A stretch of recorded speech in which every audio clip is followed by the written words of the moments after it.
আজকে আমাদের যে জায়গায় অবস্থান করছি অন্তর্গত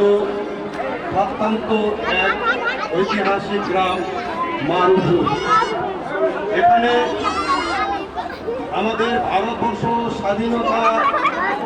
আন্দোলনে উদযাপন হিসেবে মারুপুর গ্রামের পক্ষ থেকে আয়োজন করা হয়েছে এবং বিশেষভাবে আজকের এই প্রোগ্রামকে সফল করার জন্য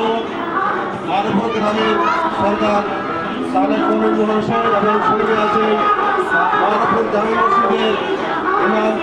মৌলানা খুরশিদ আলম সাহেব এবং মারুপুর গ্রামের মেম্বার সাহেব গ্রামের অসংখ্য মানুষজন। আজকে অত্যন্ত খুশির ব্যাপার যে আজকে মারুপুর গ্রামের মতো মানুষরাও আজকে এই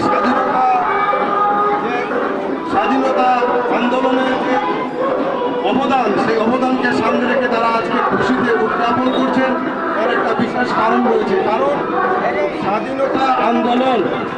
এটা ইসলামের সঙ্গে গভীরভাবে সম্পর্কিত। আমি আবার বলছি,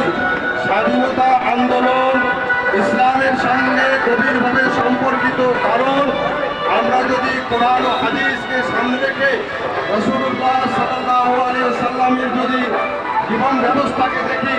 তাহলে রাসূলের প্রত্যেকটি অঙ্গে প্রত্যঙ্গে এবং সাহাবা কেরাম এবং প্রত্যেক মুসলিমদের অন্তরের স্থল থেকে স্বাধীন দেশের প্রতি ভালোবাসা, স্বদেশ প্রেম, এটা প্রকৃতিগত আল্লাহ প্রদত্ত দেওয়া, এটা বাস্তব চিরন্ত ইসলামের বিধান। এই জন্যই আমরা কোরআন হাদিস যদি দেখি, রাসূলুল্লাহ সাল্লাল্লাহু আলাইহি সাল্লাম যখন নিজের দেশ মক্কা ছেড়ে মদিনায় চলে যাচ্ছিলেন, তখন তিনি মক্কার নিজের স্বদেশ প্রেম, দেশের প্রতি যে ভালোবাসা, তিনি উজাড় করা ভালোবাসা সেখানে ব্যক্ত করেছেন। এইভাবে সাহাবায়ে কেরাম এবং রাসূলুল্লাহ সাল্লাল্লাহু আলাইহি সাল্লাম যে তায়েফে যে হিজরত করেছিলেন, তার চাচার সঙ্গে ব্যবসায়িক ক্ষেত্রে সফরে গেছিলেন, সেই সময় যে একজন পাদ্রী ধর্মযাজক, খ্রিস্টানের ধর্মযাজক বলেছিলেন যে আওয়া মুখরিজিয়া, যে তোমাকে এমন একটা সময় আসবে যে মক্কার লোকেরা তোমাকে নিজের জায়গা থেকে বিতাড়িত করবে। তখন নবী করিম সাল্লাল্লাহু আলাইহি সাল্লাম আবেগ প্রবণিত হয়ে গেছিলেন এবং এই কথাটাকে হাদিসকে ব্যাখ্যা করতে গিয়ে ফাতহুল বারী বিখ্যাত হাদিস বিশারদ তিনি স্পষ্টভাবে বলছেন, এখানে উল্লেখ করেছেন যে রাসূলের সাল্লাল্লাহু আলাইহি সাল্লামের যে দেশের প্রতি ভালোবাসা, দেশের প্রতি যে